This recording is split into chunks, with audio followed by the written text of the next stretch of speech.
اگر آپ کا ہیئر فال رک ہی نہیں رہا، ناخن جلدی ٹوٹ جاتے ہیں یا اسکن ڈل اور بے جان لگ رہی ہے تو ہو سکتا ہے آپ کے جسم میں بائیوٹین کی کمی ہو۔ لیکن کیا صرف بائیوٹین بہتر ہے یا بائیوٹین پلس زنک یا بائیوٹین پلس فولک ایسڈ؟ آج کی ویڈیو میں سب کچھ آسان زبان میں بتاؤں گی۔ السلام علیکم everyone, welcome back to pharmacist world. آج ہم بات کریں گے بائیوٹین سپلیمنٹ کے بارے میں، ان کے فوائد، استعمال، کون سا کمبینیشن کس کے لیے بہتر ہے، تو ویڈیو کو اینڈ تک ضرور دیکھیں۔ بائیوٹین کیا ہے؟ بائیوٹین کو وٹامن B7 بھی کہا جاتا ہے۔ یہ ایک امپورٹنٹ وٹامن ہے جو بالوں، سکن اور نیل کو صحت مند رکھنے میں مدد دیتا ہے۔ اس کے علاوہ یہ جسم کے میٹابولزم کو سپورٹ کرتا ہے، یعنی کھانے کو انرجی میں کنورٹ کرنے میں ہیلپ کرتا ہے۔ بائیوٹین کے بینیفٹس کیا ہیں؟ نمبر 1، بائیوٹین کا سب سے مشہور فائدہ ہیئر گروتھ ہے۔ اگر آپ کو بہت زیادہ ہیئر فال رہتا ہے، بال کمزور ہیں یا پتلے ہو رہے ہیں تو بائیوٹین مدد کر سکتا ہے۔ نمبر 2،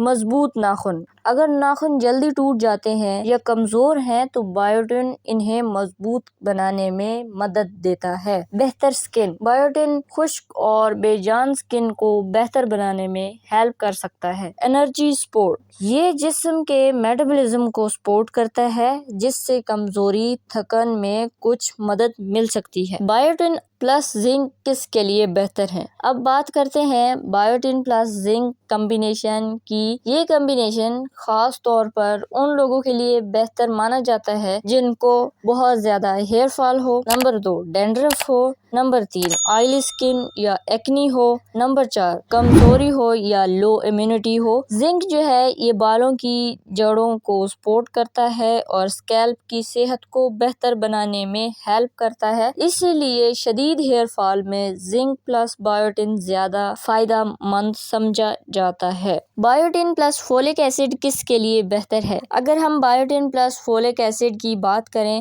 تو یہ کمبینیشن ان لوگوں کے لیے بینیفیشل ہو سکتا ہے جنہیں یہ علامات ہوں۔ نمبر 1، بال پتلے ہونے کا مسئلہ ہو۔ نمبر 2، کمزوری ہو۔ نمبر 3، ڈائٹ اچھی نہ ہو۔ اور نمبر 4، ایسی فیمیل جن میں نیوٹریشن کی کمی ہو تو فولک ایسڈ نیو سیل بنانے میں مدد دیتا ہے اور بالوں کی گروتھ کو سپورٹ کرتا ہے۔ بائیوٹین کو استعمال کیسے کریں؟ ہم بات کریں کہ بائیوٹین کا استعمال کیسے کریں تو عام طور پر بائیوٹین سپلیمنٹس دن میں ایک بار کھانے کے بعد استعمال کیے جاتے ہیں، لیکن اس کی صحیح ڈوز برانڈ اور اس کی پوٹینسی کے مطابق ہوتی ہے، اس لیے اپنے ہیلتھ کیئر پرووائڈر سے رابطہ لازمی کریں۔ بات کریں اس کی ڈیلی ڈوز کی تو مارکیٹ میں عام طور پر 2500 mcg، 5000 mcg اور 10000 mcg بائیوٹین سپلیمنٹس اویلیبل ہوتے ہیں۔ ڈیلی ہیئر سپورٹ کے لیے زیادہ تر 2500 2500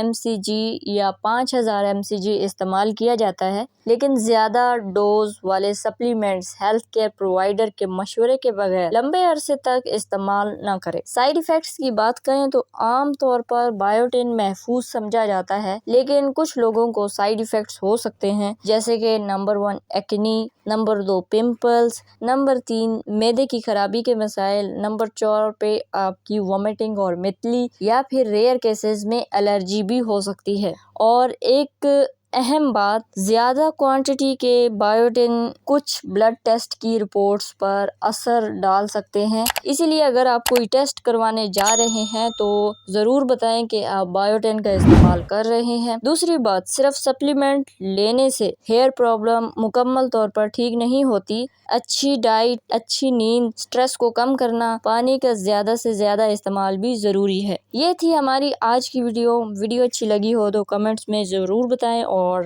مزید ہیلتھ سے ریلیٹڈ معلومات کے لیے چینل کو سبسکرائب کرنا نہ بھولیں۔ آج کے لیے اتنا ہی، ملتے ہیں اپنی نیکسٹ ویڈیو میں، تب تک کے لیے دیجیے اجازت۔ اللہ پا امان۔